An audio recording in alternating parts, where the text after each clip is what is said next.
Amen. Basi taimba beti moja, Bwana usehemu yangu, tenzi za rohoni namba 16.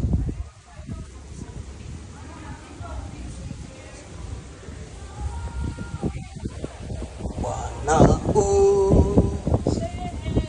wakati huo maharusi wetu mtasimama na mtasogea mbele hapa.